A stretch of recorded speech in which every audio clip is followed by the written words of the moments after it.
Governor Kemp, thank you for being here. Good to sit down with you again. Great to have you on The Source. On the news that we heard today, Governor Nikki Haley saying that she is staying in this race no matter what happens on Saturday. Do you support that? Well, I've said all along, you got a process that's playing out in the race. I'm glad the RNC or whoever the powers that were trying to inaugurate, President Trump to be the nominee didn't do that. I think it's best to let the process play out the way it's designed. Certainly it's up to Nikki Haley's, her campaign and herself to decide whether she wants to keep running or not, and she is, and so I support that. Of course, if I was in the Trump camp, I'd be continuing to put pressure on her to get her out. So I think that's the way it's supposed to play out, and we'll see what happens on Saturday. One thing she said in her speech that stood out to me, she said, "We don't anoint kings in this country. We have elections, and Donald Trump, of all people, should know that we don't rig elections." Do you think Donald Trump knows that?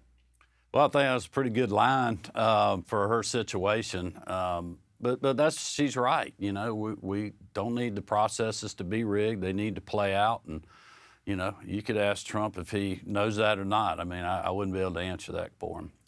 We've talked about the election, but on the 2024 race generally, you have been very concerned about Republicans winning and what that looks like. And something you said recently, that you said it's unacceptable to you that Republicans have not won the popular vote for 20 years now. And you said, quote, "As bad as Joe Biden is, this election will not be a cakewalk." Do you think that Donald Trump can win the popular vote or just the election period? Well, I definitely think he could win. I definitely think he could lose. And that's really what my point is. I mean, we need candidates, I think, to be able to win and to be able to win in November of 2024, to be focused on the future, to be telling the American people what we're for, why they should vote for us, not why the other person's so bad. I mean, look, there's plenty of bad things, in my opinion, about Joe Biden and the way he's governed the country. But also, I think you got to give people a reason to vote for you. And that's been my message, not only just a few weeks ago, but also a few months ago, I was saying the same thing. How do Republicans do that? What does winning look like for them? Because you're someone who was able to successfully win re-election in your state when it was an open question initially when we talked then. What do they need to be running on come November in your view? Well, I think looking back, take the border, for instance, right now. The reason the border is a disaster is because we didn't win the 2020 election at the presidential level. We got beat. We lost the election. Therefore, you're seeing bad policies that have created a disaster at the border. So it's imperative that you win to be able to get into positions like I'm in, where you can actually govern.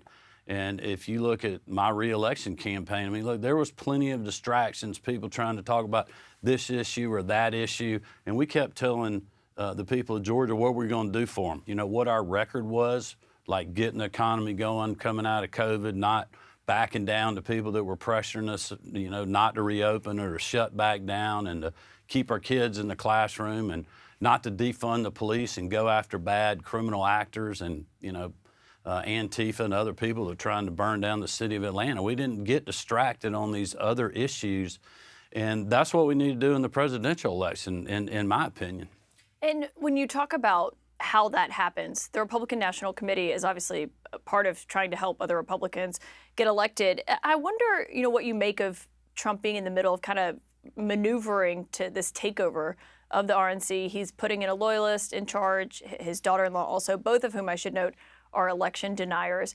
Do you think that's going to put Republicans in a good spot for this fall, or do you have concerns about that? Well, look, we'll see.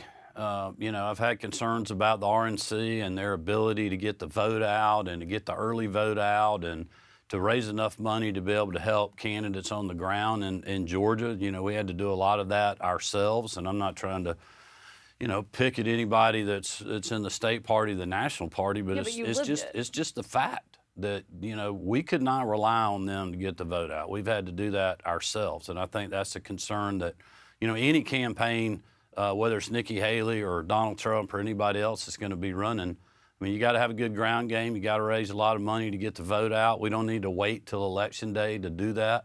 Quite honestly, the last couple of cycles, we haven't done that. If we had we'd have won close states versus losing them. I want to talk about something that happened in your home state last week. We all watched that dramatic testimony from the Fulton County District Attorney, Fani Willis.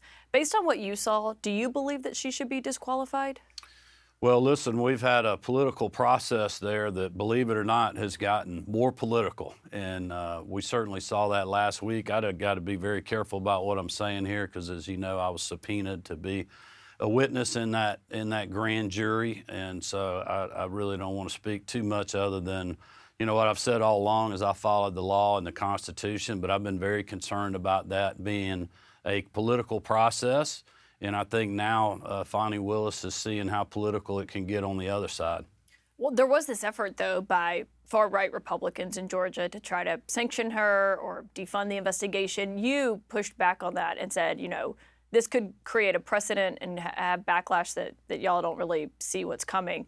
I mean, do you have concerns that now the public won't accept how she conducts this investigation if she does stay on? Well, I would just say 2 years ago, we started pushing legislation to have oversight for district attorneys. So we have a lot of district attorneys in the state, and they are around the country. They're not following the law. They're not going after the people that they need to go after to keep our local communities safe. And so we worked with the General Assembly to get a bill passed. Last year, there was a lawsuit on the constitutionality of just one small part of that. The judges basically sent a signal to the legislature that we need to fix that, and so we're in the process of doing that right now. But the commission has been made up. It'll be a commission of district attorneys' peers that will look and see if there has been violations, and there'll be a process for the public to be able to file complaints, just like we do with our judges in the state. To me, that is the law. That is how this should play out if people have issues with Fani Willis and would like to file a complaint versus a bunch of politicians doing that. You think it should be in that process? If she is disqualified, though, it's an open question of what happens to the investigation. And I think, you know, what's at the heart of this investigation has nothing to do with the complaints about her and the questions about her, the allegations about her. Are you worried that Georgia voters may not get justice in this case if she is disqualified and the case falls apart? Yeah, I would just tell you that 6 months, 8 months ago, I never thought this case would go to trial before the election then. And I think most people think that's the case now. So as far as I'm concerned, I don't think voters should get too distracted on all of this and just stay focused on what's at hand going into November and let Judge McAfee make his ruling based on... And you'll trust his ruling? Well, listen, I believe he's a good man. I mean, I appointed him, and I think I'm very confident that he'll be, a constitutionalist, if you will. He won't make up the law. He'll follow it, and we'll see what his ruling says. You mentioned that you're a witness in that. You were also contacted in another investigation into the election and the efforts to overturn it. That was Jack Smith, the Special Counsel's. We reported that your office was contacted. When did you sit down with Jack Smith's office, and how long did you talk to them for? I don't know exactly when that was. I mean, it's been months ago, but really didn't last that long. I mean, I basically told them the same thing I told the special grand juries, that I followed the law and the Constitution and answered all their questions truthfully. Trump is making an argument right now that is in the hands of the Supreme Court where it goes that he has broad immunity from being president and that he can't be prosecuted for anything he did while he was in office. I wonder what you make of that claim. Well, listen, I don't think anybody's above the law, you know, a Democrat, a Republican, an independent, myself, or anybody else. So that's my personal opinion. Do you think that those cases should go to trial before the election so voters can make a decision based off that? Well, listen, I think most voters probably feel the same way I do. I mean, we're a country that was built on laws and the Constitution, and it's up to us really as elected leaders to be the ones that exemplify that in a lot of ways. So we'll see where the process plays out. I think probably they will be ruled on for the election. Governor Kemp, thanks for your time today. Thank you.